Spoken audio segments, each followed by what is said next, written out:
Olá, pessoal! Vamos então dar início aos comentários sobre a prova de Estatística Aplicada, a nossa segunda prova para a turma do ano 2026, aqui nesse vídeo em específico para a prova do tipo 2. Na primeira questão, nós temos que um laboratório de solos afirma que a variação da resistência ao cisalhamento de um solo é igual a 9 kPa. Deseja-se verificar, então, essa afirmação, utilizando uma amostra aleatória de resultados. Assumindo normalidade, qual teste é o mais adequado? Eu acho que vocês perceberam que essa prova, foi um pouquinho diferente na primeira, no quesito de que ela era mais direta, Por a gente estar tratando dos testes, as respostas elas são bem mais diretas quando são avaliados, os detalhes que são dados na pergunta. E aqui, quando a gente, a palavra-chave dessa questão, a gente tem a questão de normalidade, e a gente está falando aqui, de uma variável também que é medida, então isso já nos leva à resposta de cara, teste Q quadrado, Normalmente aí, os testes Z, o teste T, eles são mais para testar médias ou proporções populacionais. E a gente, em contrapartida, tem o Wilcox, desculpa a pronúncia se não for essa exatamente, e o Chris-Cooley, que são mais direcionados aí para dados não paramétricos, voltados mais para medianas, enquanto no enunciado ele já traz a normalidade. Então, a resposta dessa questão era a letra C. Partindo para a segunda, a gente tem também a pergunta bem direta. Uma empresa deseja comparar os recalques de dois tipos de fundação.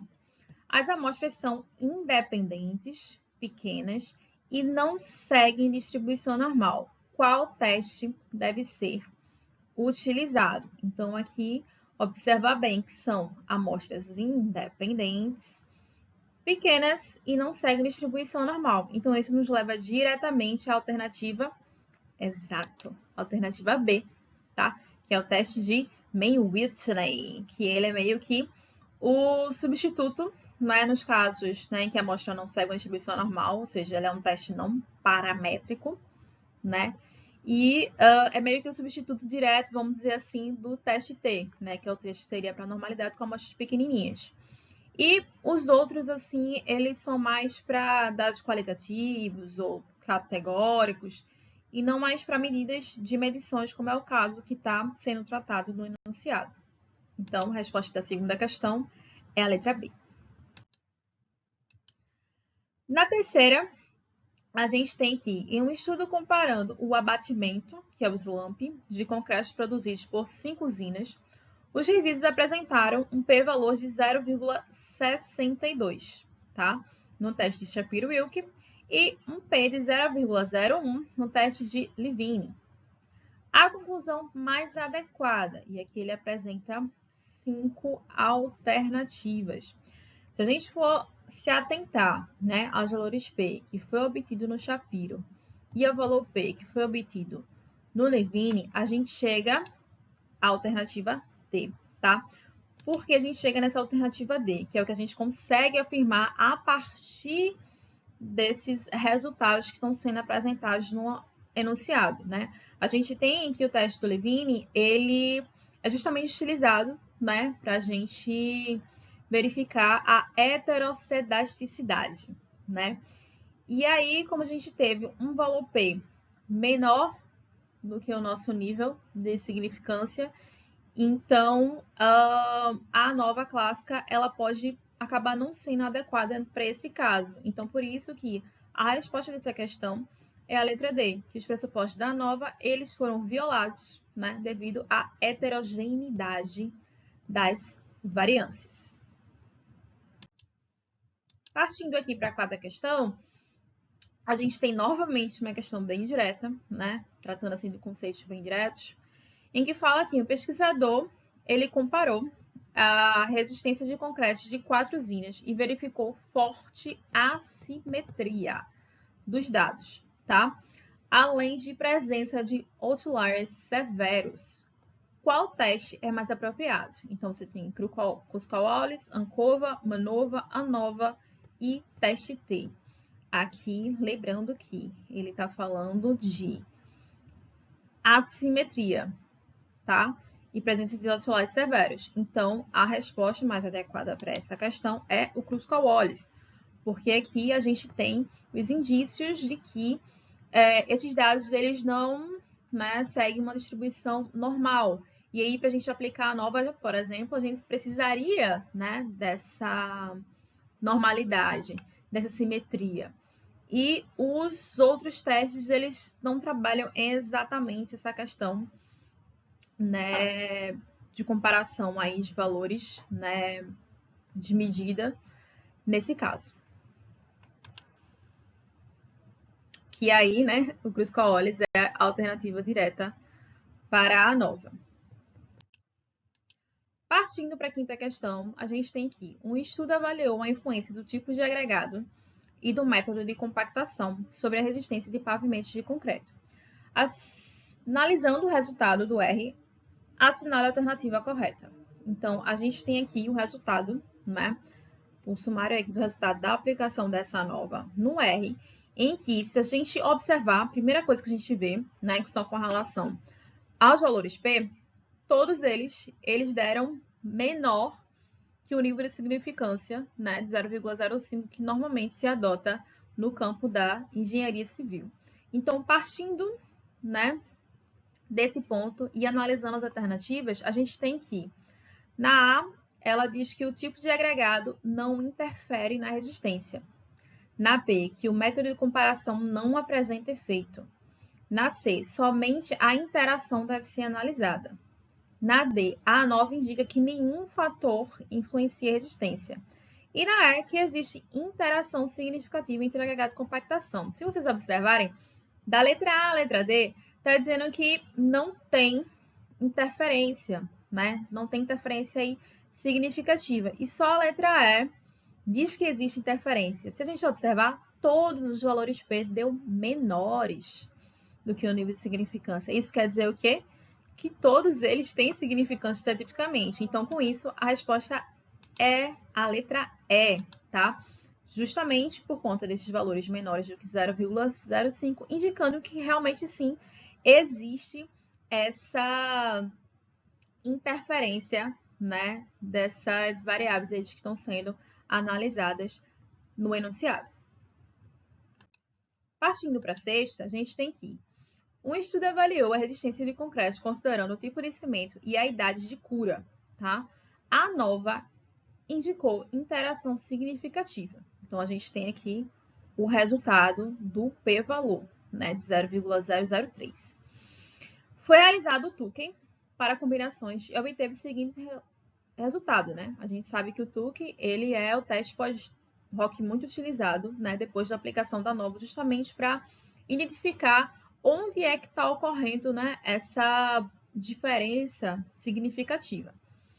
E a gente tem aqui também todos os valores, né, de IP, que se a gente observar, todos eles também deram menores do que 0,05. Então, a gente tem as alternativas.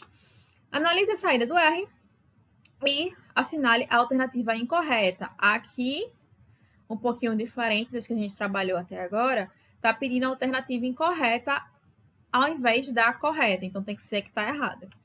A letra A fala aqui, o efeito do cimento depende da idade de cura.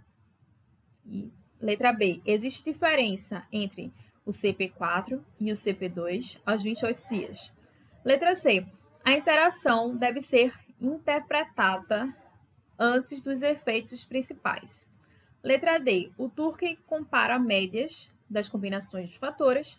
E letra E, como existe interação, basta analisar somente o fator cimento. E aí, de uma forma até que parecida com a alternativa anterior, você tem aí 4 que estão conversando da mesma forma e uma que está bem diferente. E, exatamente, ela é a que está errada, tá? A gente tem assim que pelos p-valores eles tendaram todos menores que o nível de significância, então existe interação entre todos eles, significativa estatisticamente, tá? O que torna, né, a letra A, a letra B, a letra C e a letra D alternativas corretas. E na E, ele fala que como existe interação, basta analisar somente o fator cimento. E isso está errado, né? A gente tem aqui que não deve interpretar apenas os efeitos principais isoladamente, sim, todas essas aí interações. Então, a resposta da sexta é a letra E. Na sétima, a gente tem aqui, um pesquisador avaliou propriedades de um concreto, tá? Então, ele apresenta aqui o código, né, do R, falando, né, mostrando aí o data frame de cimento, resistência a abatimento.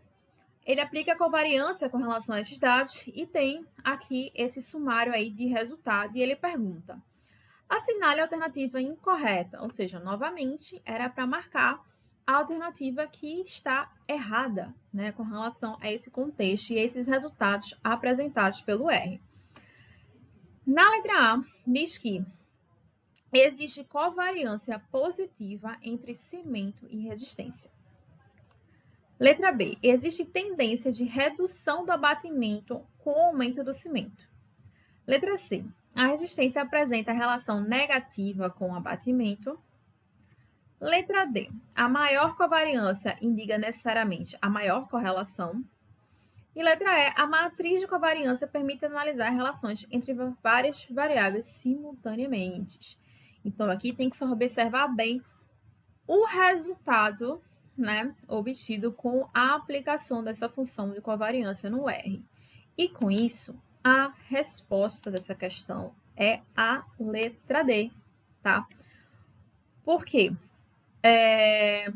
Se observar também, se atentar nessa questão ao sinal em que está sendo expresso o resultado dessa covariância, né? Porque a gente tem que, se o valor for positivo, né, se apresenta essa covariância positiva, como está apresentando aí entre cimento, né, e resistência. E quando esse sinal é negativo, né, a gente tem uma relação negativa, como a gente pode observar aí entre resistência e abatimento, né, que é o menos 55,8. E a gente tem, por que a D está errada? Porque a covariância, ela depende das unidades de medida, tá, dos dados, né? E a matriz, né, ela permite examinar essa direção de múltiplos relacionamentos lineares, o que torna a letra E verdadeira. Por isso que a resposta da sétima questão, que é a alternativa incorreta, é a letra D. Na oitava, nós temos que, antes de aplicar uma regressão linear simples em dados de engenharia civil, um pesquisador avaliou os resíduos do modelo. Sobre os pressupostos necessários para a utilização da regressão linear, assinale a alternativa correta. Então, aqui é para se atentar quais são os pressupostos necessários para a gente trabalhar com uma regressão linear. Na letra A, nós temos que a variável resposta obrigatoriamente deve ser categórica, tá? E isso não está correto, né? Normalmente a regressão linear é mais aplicada, né, para variáveis quantitativas. A letra B se fala aqui, não é necessário verificar os resíduos em regressão linear. E isso está errado. A gente sabe que a análise de resíduos ele é fundamental para verificar, né, essa regressão. A letra C fala aqui, os erros devem apresentar independência, variância constante e distribuição aproximadamente normal. E é exatamente a alternativa correta, né, dessa questão. Esses três aí são os principais pressupostos da regressão linear, que é essa independência dos erros, homocedaticidade, e aí a normalidade aproximada aí dos seus resíduos, né, que nos dá essa regressão linear entre x e y. A letra B, ele está falando sobre a regressão linear exige que todas as variáveis sejam perfeitamente correlacionados. E correlação perfeita não é necessária, tá? E a letra E fala que a regressão linear somente pode ser utilizada quando e ao quadrado é igual a 1. E não, tá? Não necessariamente. A gente tem que o e ao quadrado, ele indica aí um ajuste perfeito, mas ele é muito difícil de acontecer. Raramente ele acontece. Então, A alternativa correta da oitava é a letra C. Na nona questão, a gente tem que o engenheiro comparou dois modelos para estimar a capacidade de suporte do solo. Modelo 1, modelo 2. Está aí apresentado, né, a equação para cada um deles. Sobre os modelos, assinale a alternativa correta. Então, aí, o centro da questão era você observar como é que está expresso as equações desses dois modelos. A letra A fala que ambos são modelos lineares, porque possui apenas uma variável independente. Tá? E isso está incorreto. Né? A gente tem que avaliar onde é que está a posição dessa variável independente, que isso vai influenciar nesse modelo. A letra B fala que o modelo 1 é linear e o modelo 2 é não linear devido à presença de exponencial. E essa é a resposta correta, tá? A gente tem aí o modelo, né? Representação de expressão genérica de modelo linear e um exponencial que é de modelo não linear. Então, a letra B é a correta. Com isso, as outras demais, elas são incorretas, né? A gente tem que o modelo 2 é linear, o modelo 1 não pode ser ajustado no R, que pode. E a letra E fala que o modelo 2 obrigatoriamente presença R ao quadrado igual a 1, que não é verdade.